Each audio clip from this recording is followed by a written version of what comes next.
Hey, Julian. Hey guys, Welcome to the podcast lab. thanks a lot. How's it Thanks. going, buddy? All good, all good. Very excited to try this, to new things. So let's go. Amazing. So I'm actually super excited you're here with me. I haven't been podcasting for ages. I told you before, I was podcasting in the beginning when I started to run this business. And since we got ton of work and people coming and going during, the whole week, I started neglecting this, but actually this is the reason I opened this place, because I wanted to podcast myself. I wanted to have a little office over there and a little podcasting studio over here.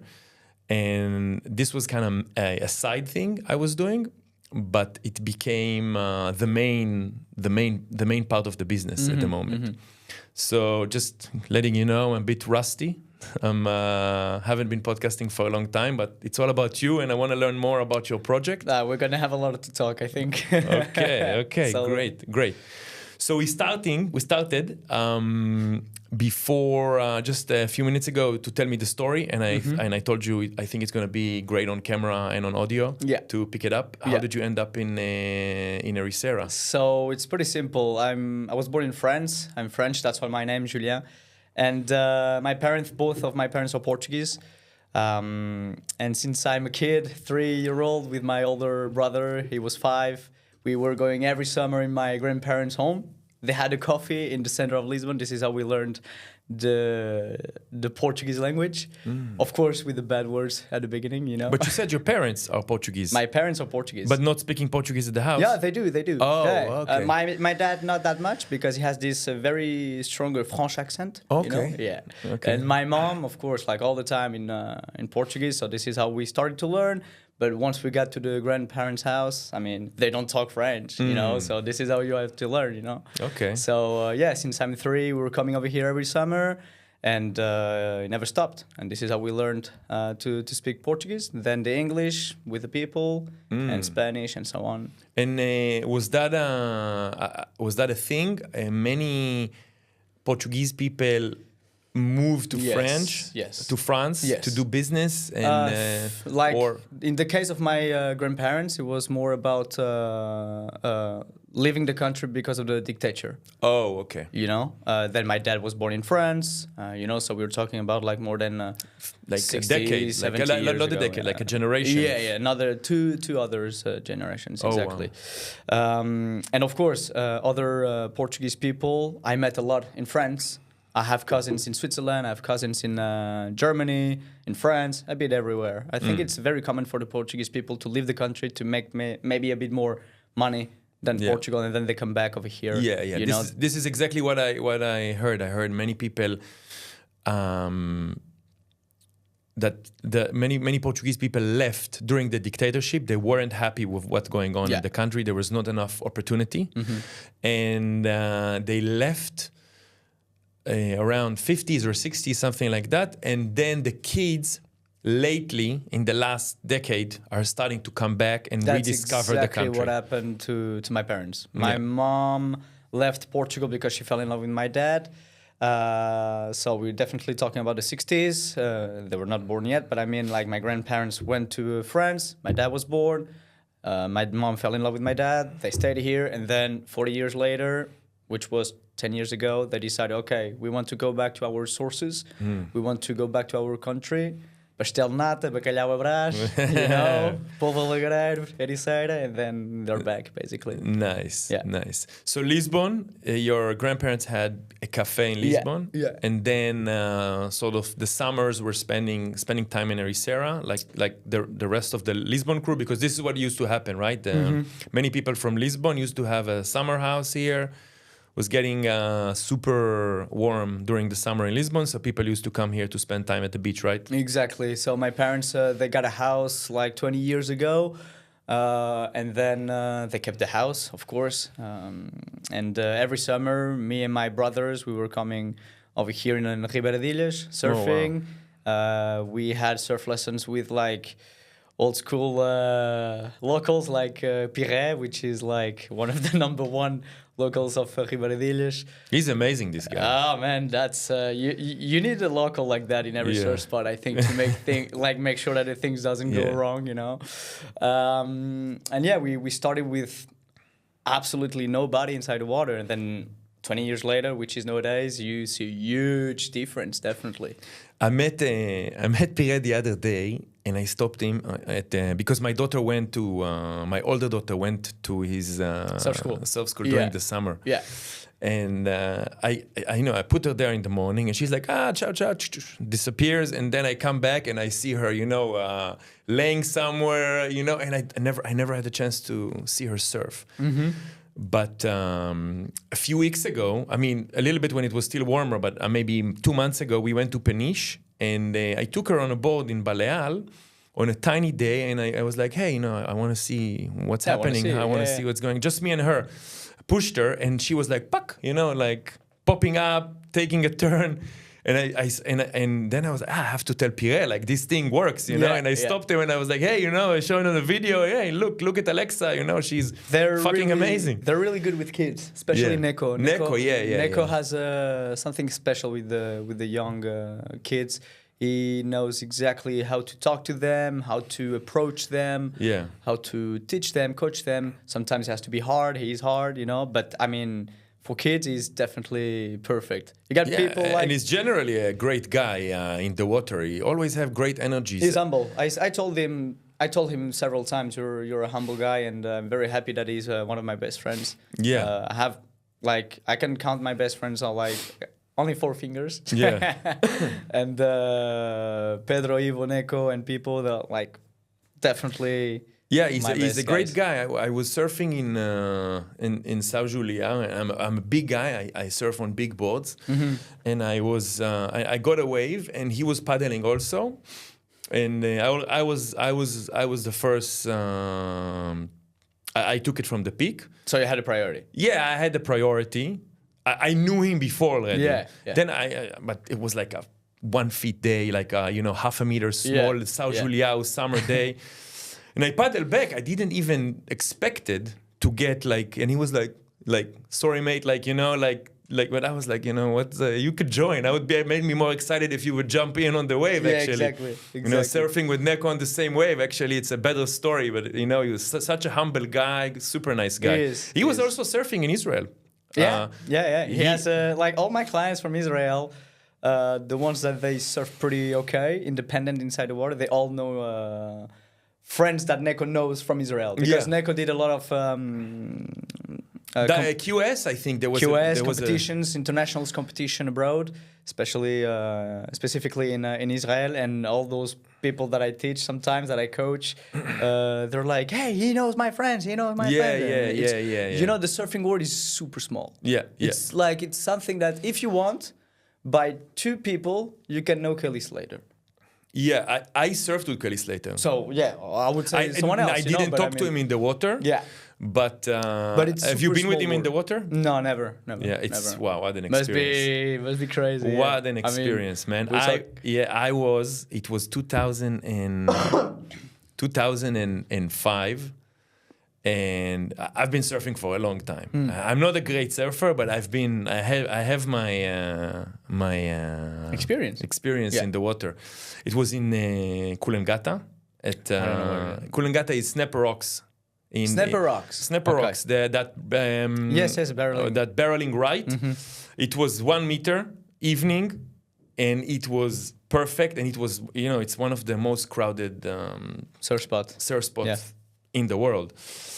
And it was just after the competition. Okay. This is the reason me and my buddies were there, because we wanted to see the competition. We wanted to try to mingle with Mick Fanning and, with all the people. So it was the time of Andy Irons. Mick Fanning won that competition. Mm-hmm. And we were it was an evening, and it was just after the competition. So everyone stayed because it was pumping. And I remember, Kelly Slater obviously took one of the sets of the day. And he was going, everyone is there is a set coming, so everyone is like paddling. You don't want to get smashed. Mm-hmm. And he was so far, so far away from the shoulder with his turns. It was looking like he's surfing flat water. You know what I'm saying? He was like going so far when he's like his cutbacks, and you only realize that how long is his cutbacks in the water. It's like a 15-meter. Man, that must be crazy to see that. Yeah. That must be super crazy. So he was really like turning like in front of me and my friend, you know, and we clearly saw that like action, like, you know, like 5 or 10 meters in front of us. And when he paddled back, you know, we were struggling because there's strong current, but he's like, you know, just gliding there, and he's like coming to us, like, you know, like because we saw him doing that perfect turn, like he's like, you know, so he was giving us like a little nod, and we were like, yeah, hello, Kelly. The goat. Yeah, exactly. It was such an amazing experience being with him in the water. Amazing. He's here quite often. Yeah, he was surfing here, right? He's here quite often, but I never had the chance to meet him yet. Hope one day will be happening. Let's see. 100%. Let's see. Yeah. 100%. Yeah, definitely. So, talking about Wavefinder. Yeah. You want to tell me about it? Of course. Wavefinder. It's a brand that I actually created this 2 years ago, something like that. It's pretty new. I opened the surf school in February this year. Okay. Did a huge boom on the social media, and like, yeah, a lot of clients, a lot of people are coming from like every countries, asking me for some tips, asking me for some lessons, coaching. People from Israel, as I told you, I have a lot of clients from Israel, for example. And before Wavefinder, I had like a hostel. Oh, wow. Yeah, it was called Lagoon Ericeira. Lagoon is a Basque name, which means best friend. Really? Yeah. Lagoon. Lagun. Okay. And Lagoon, I did this to honor my best friend because his name is Adrien, which has nothing to do with the Lagoon, but we call each other Lagoon. So I was like, you know what, Adrien, have a look what I did, and then I show him the place, and I show him like how it's called. Okay. And the hostel, I got it for 4 years. So I started in 2018. And so 1 year later, COVID. Yeah. Amazing timing. Yeah. So during like the next 2 years, it was kind of ups and downs, you know, very difficult mentally. And because when you're alone doing these kind of things, it's very complicated. I was doing the check-in, check-outs, having a look about the passport of the people, doing the transfer from and to the airport, surf lessons, cleaning. I was doing everything for the first and second year. After everything was doing pretty well, for some reason, I didn't manage to keep the hostel, unfortunately. And then I was like, okay, I need to do something new. So the first year after the hostel, I didn't really know what to do in my life. And I always had this idea of doing surf trips in all the Portuguese coast. Oh. Because when I had the hostel, the people were coming every year. They were enjoying the house. They were enjoying to be with me. They were enjoying my surf lessons. And then I could feel that they want something new. And actually, some of them, they told me, Julian, we love your surf lessons, but we want something new, man. We want more of you. Yeah. A bit more personal touch. Maybe like a level up. Yeah, I would say, you know? And then I decided, you know what, guys, we're going to do something new. So in that case, and I started to try to do surf trips in all the Portuguese coast. Basically, nowadays it's happening, but I was completely on my own, and I had this idea to, 2 days in Ericeira, 2 days in Caparica, 2 days in Arifana, you know, Sagres, all this area, and then we come back to Lisbon. This we would do during the winter. During the summer, we will go up north. Having a look about Nazareth, Figueira da Foz, which is an amazing right-hander wave for people that maybe do not know. Yes, Buracos. Buracos. Yeah, an amazing, one of the longest right-hander. You surf it? No, you never surfed it? I didn't have the chance yet. Apparently, it's one of the. It's hard. It's a hard way because it works whenever you have like kind of big swell. Big swell and big period and everything big. And also the paddle out. Yes, you need paddle to. a lot. It's breaking really far out. Yes, and like it's a really long wave. Neco surfed it, of course, national competitions. But I didn't have yet the chance to do it. But yeah, like we have, honestly, I surfed in France, Spain, Portugal. Portugal gave it like It's the best country of Europe to surf. 100%. Like last week was unreal. Man, it was perfect. It was sick. I didn't have the chance to surf because with the family and the work and everything, and I had a really crazy weekend business. But I was walking in the evening, just before sunset. I had a glimpse at Praia del Norte, and it was like firing and 3 people out. And you could see like thousands of lines from the like I don't know, from the ocean coming. It was not stopping. It was nuts and it was really clean good. and not even like a tiny bit of wind. It was amazing. Yeah. So whenever it's like offshore wind during the morning, it's all the time super strong. And I would say I'm used to surf Ribeiradilhas, and offshore wind is not the best for the Ribeiradilhas. You go to another surf spot, you can have really good waves and barreling, but of course you will have Why Ribeira is not so good for... It's not a barreling wave, I would say. You know, comparing to other waves that I will not... So it's not working good with offshore. It's not the best place. Okay. It's not the best orientation of the surf spot. You got some... Because it's a very protected surf spot. Yeah. Ribeira. You have surf spot like 5 kilometers more north or south. It's well more exposed. Okay. And then, of course, whenever it's well more exposed, the wave has more time to barrel itself. And the section will be easier and better for barreling. Yeah. Not for Ribeira. Yeah, I like Ribeira though. I love like it. I like This that is where wave. I learned surfing. This is where I do surf lessons. You remember it 20 years ago? Oh 10 yeah. years? Yeah. Yeah, I do. Yeah, it was crazy because everyone knew each other. I was not very friend with all my friends that I am nowadays because of course. It's a small fisherman village. It's very difficult to get in, and once you get in, they're all open their hands. But it's kind of similar as Basque people. Okay. You know, the first day I met my best friend, I told him I hate you. Yeah. And then he told me I hate you too. You know. Yeah. And actually, he's my best friend. You know, I could definitely die for this guy. Yeah. So you start with a little. Kind of. One of my best friends of nowadays.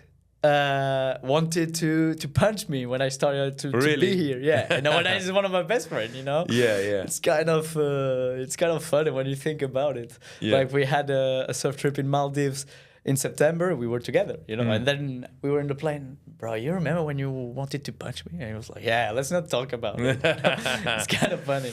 That's sick. That's sick. Yeah, this is it's funny. This is a lot of surfing friendship start like that, and you know what I see very common friends having really bad. Good friends having really crazy arguments in the water about waves. Oh, I never had because honestly, I will always feel like a bit out from Ericeira locals because, as I told you, as you know, I was born in France. I grew up there. I'm coming over here every summer. Now I'm here since 8 years. But in the water, if you respect the surfing etiquette. No, what I'm saying, I don't think you... What I meant, like, I have a friend, he's a really good surfer. And he's from here? No, we travel together, and he's a bit of like a wave hog. He takes a lot of waves, and so we were surfing, you know, even we were surfing Fiji. Oh, there's not a lot of... we find like a reef, and we were surfing, and he was... charging and didn't left me a lot of waves, and I was like angry with him. This is what I'm saying. I'm saying like I see friends. Got you. I see like good friends, you know, surfing together, and one has a not so good day, and the other one has a good day, and the other one is snaking on him, or because they are friends, he's letting him, like he's not giving him the support he needs. He's like overtaken, you know. Sometimes you got and people you're like, hey, you know, you're an asshole, you know, to your friend. This is what I meant. Like I meant like sometimes this kind of things happens. I never saw that with my friends. Yeah, but I mean, I'm happy about that. Actually, we're all supporting each other. Actually, so. No, of course. It's I understand. Cool.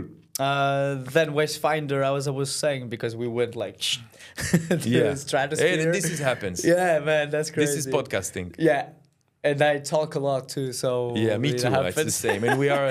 But yeah, we were talking about Wavefinder. So you started the place. You wanted to travel up and down the coast, taking people. Exactly. So yeah, this is where we stopped, and And the first year, nothing happened.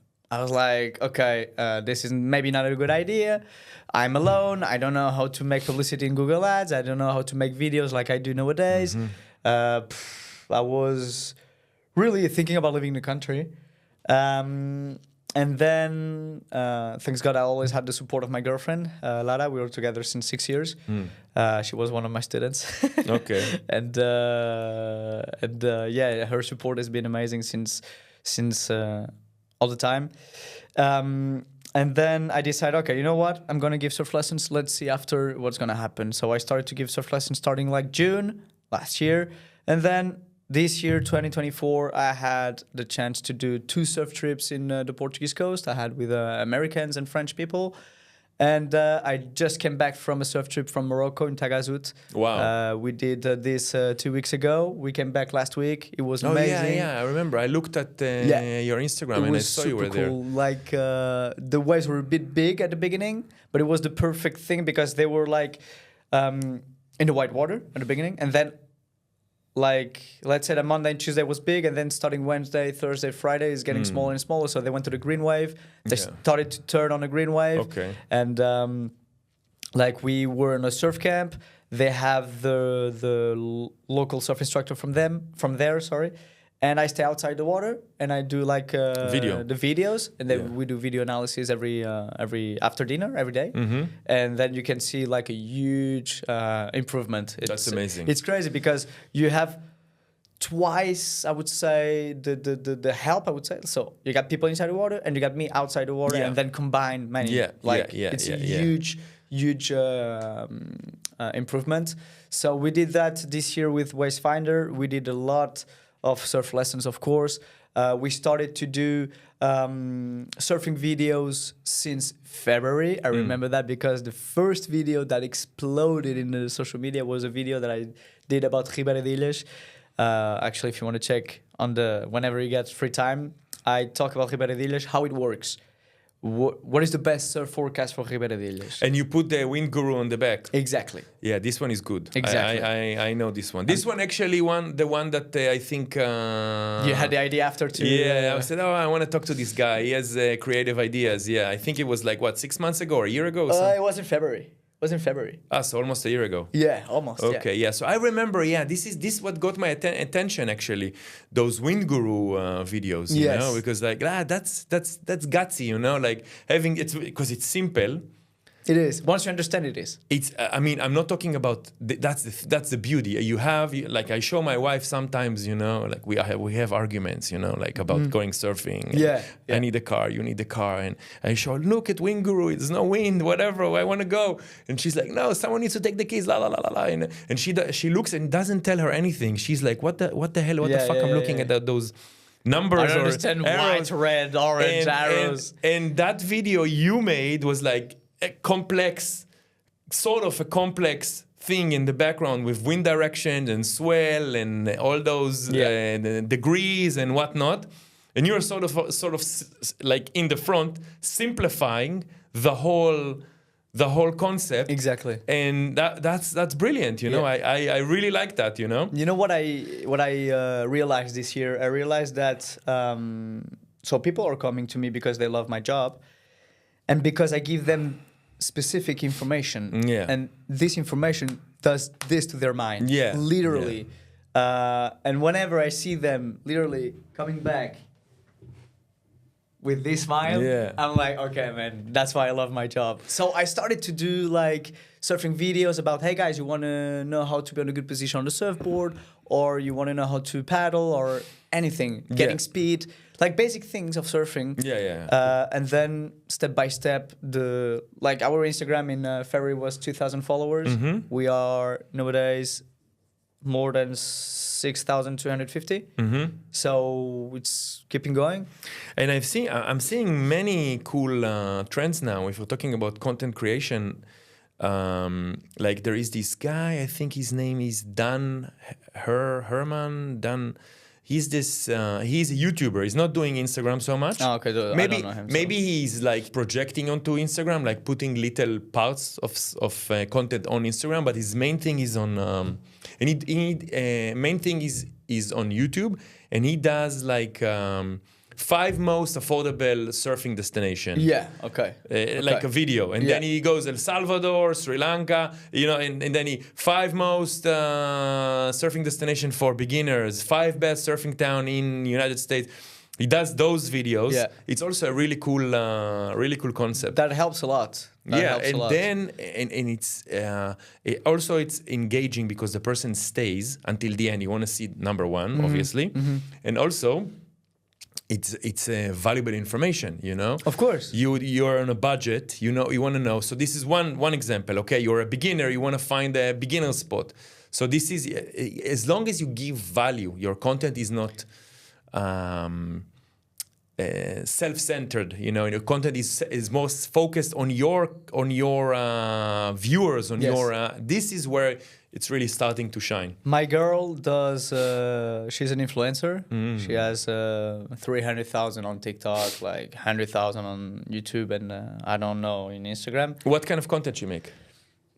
I don't know, lifestyle, I would say. Okay. Yeah, lifestyle, and she jewelry, clothes brands, these kind of things. And she told me one thing that made it clear in my head, which is, Julian, whenever you do a video, you have to think about your potential clients. Am I going to like this video? Am I going to feel reflected in that video? Is this video going to be useful for me? Give me information that will be useful for me, basically. Yeah. And since that time, since that moment that she told me that, I always think, okay, what my people wants to know. Not me. I don't care. I know what I know, but what do you want to know? Yeah. And then, boom, video appears in my head, ideas. And something that helps a lot to be, to get more views. The humor. Yeah, humor. Use comedy. Yeah, of course. Comedy. Man, this always works. And I did 2 or 3 videos in 5 minutes, and they got more than 400,000 views, 15,000 likes. Yeah. And I spent 5 minutes in the sun or anything, and this gives you, if you variate your content, if it's not only about the same thing, the algorithm is gonna help you to be help you expose, definitely comedy, but it's an art form. It's not an easy way to think about a funny idea. That's the thing. And I'm like, how the hell am I going to be fun? Put yourself on the skin on a surfer. Okay, do you like to give your walks? Do I like what? To give your walks. What do you mean, give my walks? If I don't have walks to wax my board. Okay. Wax. Yeah, wax. I get it. And then you see a longboarder coming. Hey, bro, you have wax, and you're like, fuck, I don't want to give you my wax, man. I understand.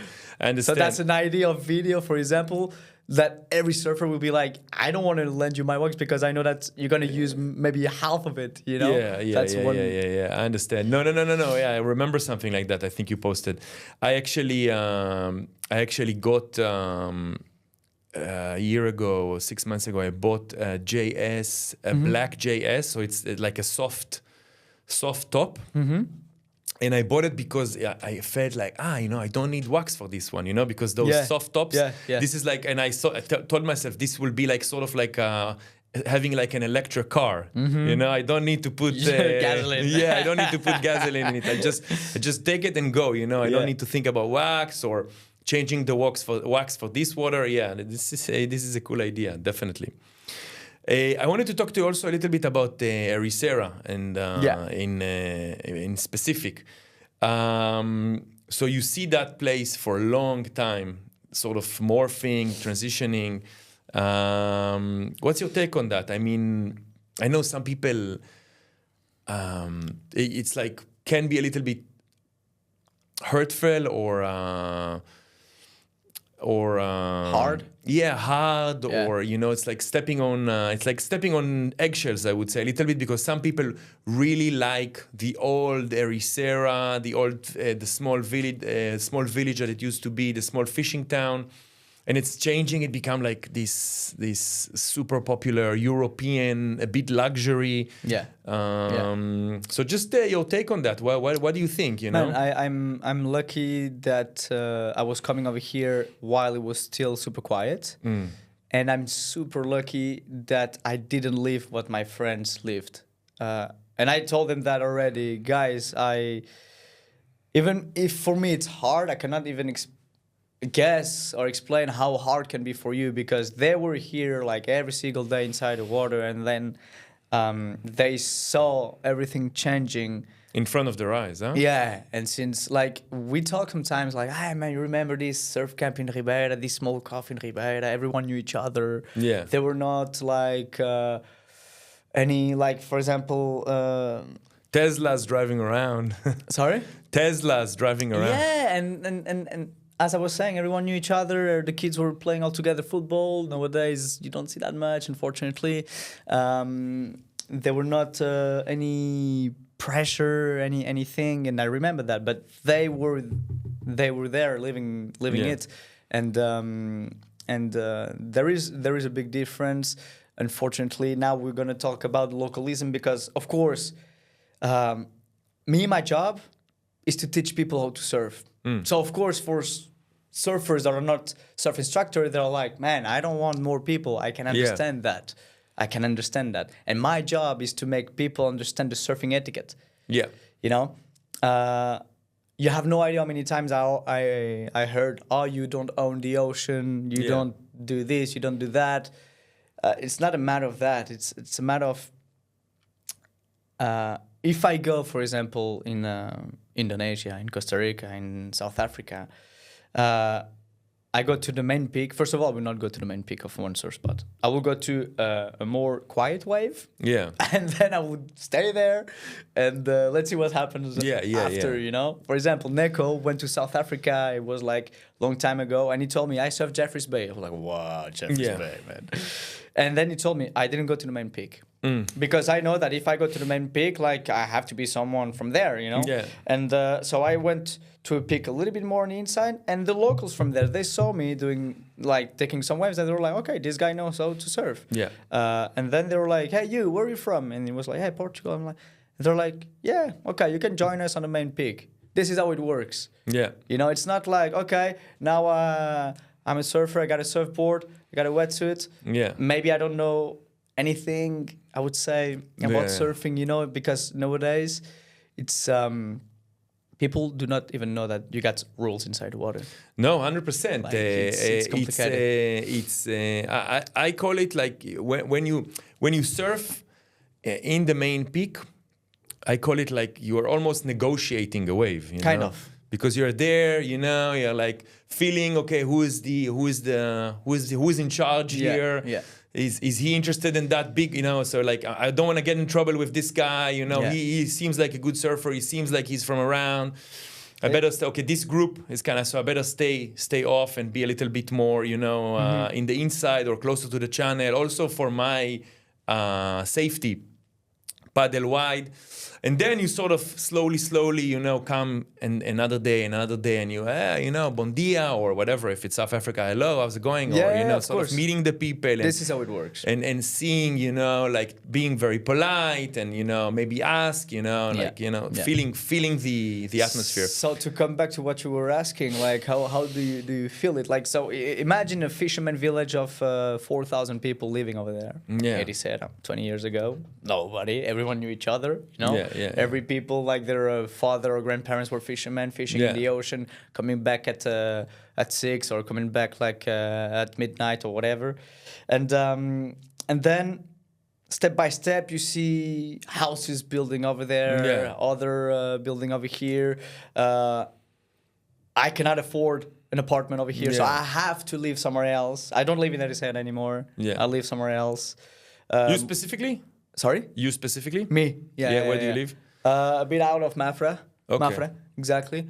So it's not far. I'm very lucky. Yeah. I love my life. But of course, you have to adapt yourself towards the situation over here. And more people, unfortunately, they cannot afford. Yeah. So everyone feels that after. It's a huge pressure for us, especially for the people who are living here since forever.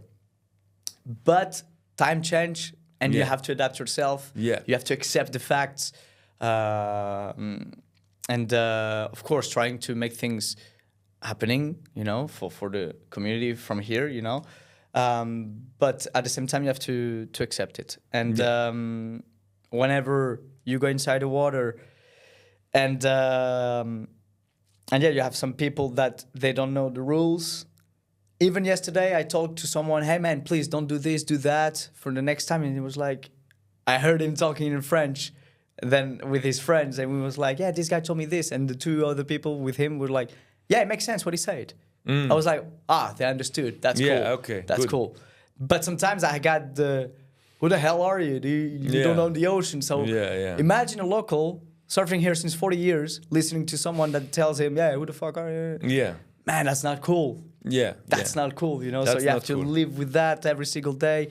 And surfing's doing this. It's not stopping. It's not stopping. It's exposed. It's expanding and it's crazy. Exploding. Exactly. So there is all the time pros and against, and we could be talking about localism during a long time, and there will always have like those who are like. No, I completely. I'm pro localism. I'm not against. I think with some limits, I would say. You know what? I think that sometimes I had, not necessarily specifically here, but I was living in Australia. I was surfing also Jeffreys Bay. I traveled a lot, surfed a lot of places. So I as I told you, I have some experience. And I spent some time in Byron Bay or some years in some place. And after surfing in the same spot for quite some time, I know the people. Exactly. And suddenly, this Australian guy comes to me. Okay, he's from there, but maybe he lives in Byron in that spot for who knows, like the same time as I am. And he's like, you don't sound like Australian or you don't look like Australian, so I'm going to give you a hard time. You know what I'm saying? So I believe this has happened as well. I believe like somebody comes here and he's like, yeah, I'm Portuguese, so and this guy is not. Well, okay, I'm gonna tell you to fuck off. So this is okay. Maybe he's not a true local even. You know what I'm saying? Yeah. But this is like the dynamic of two, I would say, average or two like medium scale surfers that sort of negotiating a wave between themselves. And they're like, okay, what's going on? But like. Understanding for the beginners, like what's going on here, I feel like vibrations. They cut the road actually. Yeah. So if a beginners or someone that is not even skilled enough to be in that position, he doesn't even need to be in that circle anyways from the beginning. He needs to find his own. But on the other hand, people don't need to act like assholes, you know what I'm saying? So it needs to be, that's as you why said, I'm telling you with some limits. But it's completely like understandable. 100%. Yeah. I respect that. That like in Koshos, it's like a closed crew. Everyone knows, no one deals with them, and I think this is good. This is how it's supposed to be. I rarely go there, and if I go there, I only seats in the on the inside section. Super in the inside, never bothering anyone. I never even having like I don't want to deal with that. And I think it's okay. This is my decision, and I'm not a pro surfer, and I probably will never be, and it's okay. And I respect that. I think this is how it's supposed to be. You don't want to let any idiot come and surf my wave after I've been here for. This is 100%. Exactly. 100%. I agree with that. And actually, Kelly Slater said that too. Like localism do part of surfing culture, which is normal. As I was saying, if you go to Costa Rica and you surf the first main peak you see, and like if you have nobody, that's something. But if you have like plenty of people from there and you get there and you take the first wave once you arrived, that's not cool. No. That's not cool. Even if you think, but the wave is coming, I have to take. No, bro. Like you got rules. If you don't know the rules, follow me. I don't know, on Instagram, no, like 100%. do something, but like get a surf lesson. Sometimes I say to the people in Ribeira, man, if you do not know anything, because I see people paddling with open legs, super too much in the back of the board, the nose is tilting up as hell. You can see throwing the board when there's a set coming. Like my left foot is hurt because yesterday one guy just threw his board as he should not do, and I was like so pissed, like, why are you here, but and then I talked to him, man, I'm sorry, don't do this, blah blah blah, but you don't have be dangerous. But you don't have to repeat that every if you're repeating 1, 2, 3 times to 3 different people, the 4th guy will take from the 3 first guys, So then you. What about an idea like having like a surf pass, Like we were talking about that with some friends actually. Man, you want to rent a surfboard? Do first a surf lesson. For example. Or having a surf pass, I don't know. It's difficult, but imagine you would have only a maximum capacity of 20 surfers maximum in Ribeira. That's not gonna happen. Not gonna happen. Nah, never. And you have like a thing on your... Nah, never forget that. Not a chance. You can't do that. No. Bro, it's the ocean we're talking about. You know? I know. I'm just coming up with crazy ideas. This is like making things super German. Yeah, I will say that. Yeah, definitely. Yeah. But no, I don't think it's a good idea because we're like taking off the freedom of the people to go inside the water. I think Yeah, I understand. Some people, but it works on it works on mountains. It works on a ski resort. Yeah, well, I'm happy for them, but I think it's not gonna work on the water. Man. I mean, look at the people that are working from one time to another time, and then they just have this schedule to get inside the water. Yeah. I'm sorry, man. You're like the 30th. You cannot go inside the water. That's not fair. No, but like imagine booking or something. I don't know. It's not gonna happen. Like honestly, if someone do that, man, that's gonna definitely destroy the surfing. Oh yeah. Yeah. But you know that in Fiji they had this private wave and it's got cancelled. And the Maldives too. And they got cancelled, right? And I don't know Maldives about the Maldives Cokes, right? No, Cokes is the best wave of Maldives. It's what's it called? I forgot the name. It's close to jails. Louis Fushi. It's close. Louis Fushi? It's Imafushi Island. Okay. And it's on the left side of jails. I don't remember the name. I think it's Louis Fushi, no? Maybe. It's a left. It's a left. It's a private left. Yes. Yeah. It's Louis Fushi. 2,500 a week. Yeah. I remember about the price. So it was the same in Fiji. Okay. But they canceled it. The people were complaining, and I think it was restaurant or one of them was completely private. You couldn't surf there if you were not staying in the island. But too much complaints, and they had like legal issues, and that changed. Yeah, well, I agree with that because I mean, I can understand those people who has money and they want to spend it on a private wave to be able to surf the wave on their own and stuff. But I think it goes against. Now it becomes a thing with the surf pools. Now you have the Abu Dhabi surf pool. Now I sent them a message actually. Yeah, like, guys, hey, you want me to work with you? Yeah. It was actually before I opened the surf school. And they were like, yeah, let's come over. And then I talked to my girl. I was like, babe, you want to go there? And she was like, Julian, really? I was like, okay, you're right. Yeah. So Why not? Even just for a holiday. The thing is, like, we got a dog. Okay. I mean, they wouldn't take the dog. I don't know. It's a huge responsibility, I would say. She left from Spain to come over here in Portugal to me. You know, it would be maybe selfish. Hey, babe, I want to go there now. You follow me and period. Yeah. You know, like. But the waves in Abu Dhabi looks even better than the one in California. And Kelly Slater did part of it. Yeah, I know. So, like, maybe with the new generation things, moderns, machines. It looks amazing, the waves in Abu Dhabi. I got a friend that he's working there, a goofy guy. I don't remember his name. It's not a friend, but a guy that I know. From Sintra, I think. Really? Yeah. I have a friend who went there for business, and his business associates from Abu Dhabi took him to surf. He lives here in Ericeira. So sick. Took him to surf in over there. You get for a session, you get 12 wave to the right and 12s to the left. And he got Your like, legs must be burning after yeah, that. yeah, man. It looks such a perfect. And there is this girl from here also. She goes there all the time. Emily. She was here also doing a podcast. Oh, yeah. She's the Red Bull. Anyways, looks like an amazing wave. It will be good for me to do a surf trip with people in a wave pool. That'll be great. Yeah, they're building one here, no? There is something in Obidos. I heard around Obidos area, but nothing has been done. I don't know. I don't see I don't see it useful. Some people sees it, of course. Some people are like they need that to train. So of course, in my perspective, I don't see it useful. For other perspectives, people see it useful. So yeah, I don't know.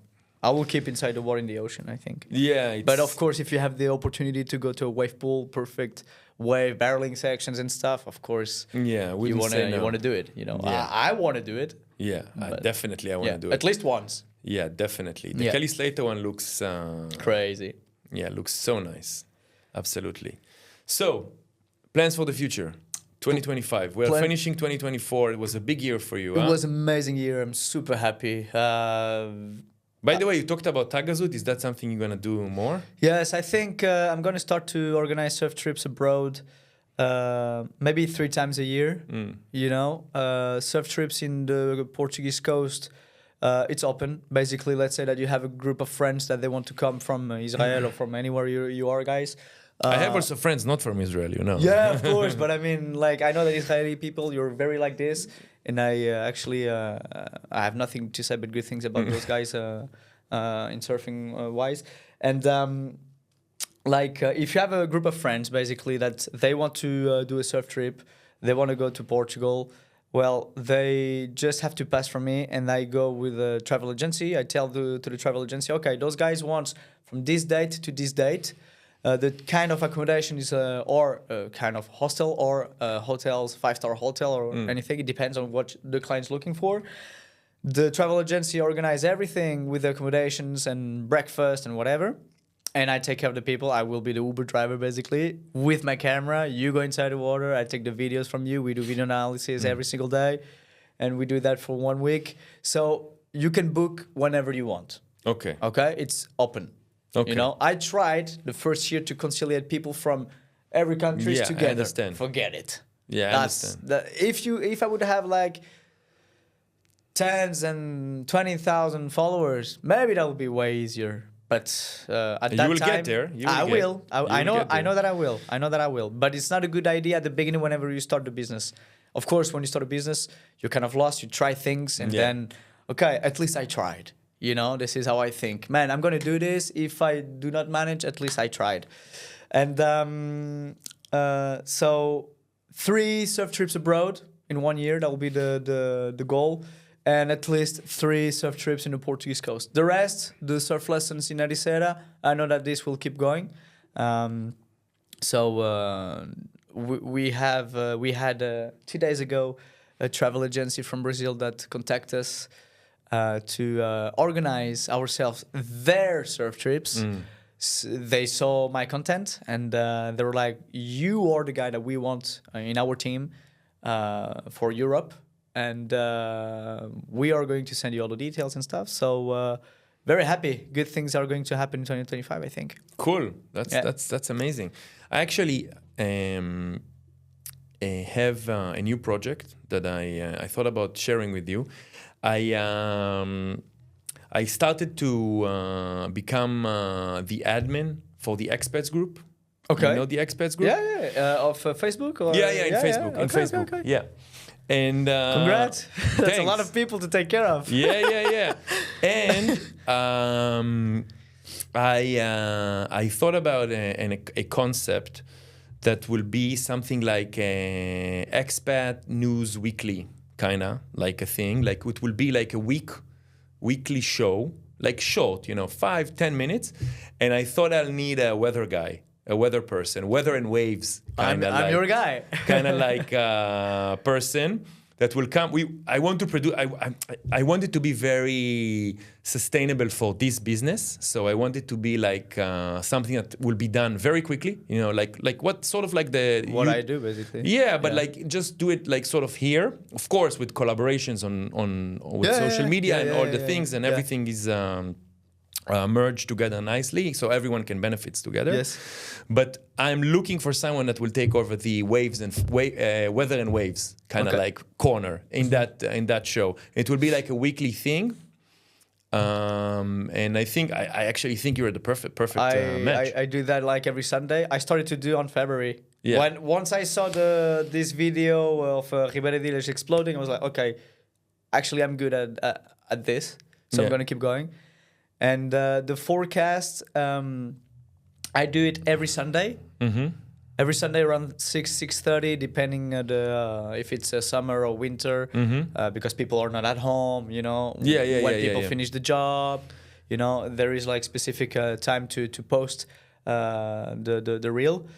And actually, you can see in my Instagram page how to read the forecast. Yeah. I explain every single step. Yeah, I watched that video. And like in case you need still some help, of course you can send me a message or anything. But every Sunday you can see that what's going to be the forecast for the next week in. I said in Portugal, but it's in Ericeira. But I mean it's kind of the same. Yeah, definitely. It's a small country. Definitely, got it. This is exciting. Yeah, definitely. Actually, I got a lot of friends that ask me, Julian, when is it coming? Like they're waiting for it. So it works. It works. Like no, definitely. It definitely works. People are interested in that. So I was not expecting this at all, and now it became normal for me to keep doing it. And thanks to that, keeping doing it, I'm here nowadays. I'm super happy. New opportunities, projects, anything. So very, very happy about that. Something that I forgot to tell you guys. I am doing surfing theory sessions. Okay. There is 2, and I'm gonna do the 3rd one soon. So the first theory session that I do is about the basics of surfing. How are the waves created? Why we have tides? How to read the forecast? Many things, basically. How to paddle, these kind of things. Surfing etiquette. The second one is about the fear. Fear inside the water. We usually feel the fear like something that has to stop us. Actually, we should ask ourselves the right questions. Why am I afraid? Am I able to go inside the water? Am I not able? Am I fit enough? Am I not fit enough? Do I know the spot? Am I with someone that knows the spot? You know, these kind of things that will make you more comfortable inside the water. I did this theory in coastal co-work in Ericeira. It was great. I think they all liked it. Okay. I actually liked it. So it's kind of like a workshop. Yes, it's a workshop. It's a workshop, and I'll be doing another one about like how to read well the ocean, because a lot of people, you know, you got 3 things that are really, really difficult in surfing: the reading, the timing, and your own brain.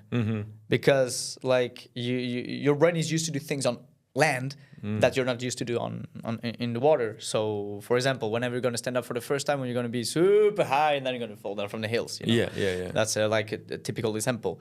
But where I want to go with that is I love to teach people and help people. Like, you want to know more, you want to progress, well, follow me and you will, you know? And those theory sessions, me talking to I love that. Yeah. I love talking to the people, talking about something that I love. Yeah, it's something that I love. It's something that I love to share. And thanks God, it's thanks to that I can live nowadays. So everything is perfect. Yeah, you know? that's amazing. So you, basically, just to summarize this part, because I want to make sure I got it right. So you have 3 modules of classes, and you are giving them on demand, or you have once in a while you post a post. Hey, it's gonna be a workshop about surf theory with Julian, Wavefinder. It's more about that. Yeah, it's more about that, because whenever I see that I'm super busy, I'm not here. You know? No, definitely. And, so definitely we can help you with that. So we can generate like some sort of a tagged like a featured post on that channel of the Facebook and create like sort of like a workshop and like promote your workshop, something like I was thinking actually maybe this place, or I don't know, Ericeira Business Factory, for example. I'm doing in Coastal Co-work. We can be in another co-work. I was doing it in Selena. The location is so many places that can be done. Exactly. So Wavefinder is more about that. It's more about like creating this kind of community to help people to learn more about surfing and then let you fly with your own wings. Like it's surf lessons, surf trips, theory session, surf trips abroad, online content. Online tutoring, exactly. It's a bit come over and you will learn more, basically. 100%. Yeah. Julian, it was a pleasure having you here. Man, thanks a lot. Thank you so much. Hey. Appreciate it. Absolutely. Appreciate it. See you in the water, huh? Yeah, definitely. Definitely, guys. Thanks a lot for inviting me, and hope I'll see you soon, guys. Toda. Idan. Woo!